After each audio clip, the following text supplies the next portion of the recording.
Juliana da Exclusiva Acessórios e eu venho para dar simplesmente uma dica fantástica sobre o Dia dos Namorados.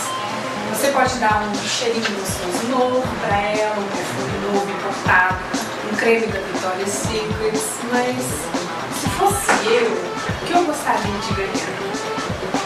Talvez uma bolsa nova, uma bolsa bem bonita, uma bolsa da Chilson.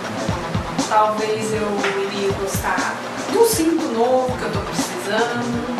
Eu iria gostar de uma semi-joia nova, que eu acho muito legal, umas peças assim, bem interessante. Ou talvez um chapéu para exposição, que agora está vindo a exposição e eu não tenho um chapéu novo. Não, mas na verdade eu queria me agradar mesmo. Seria um lenço, talvez, um lenço bem bonito.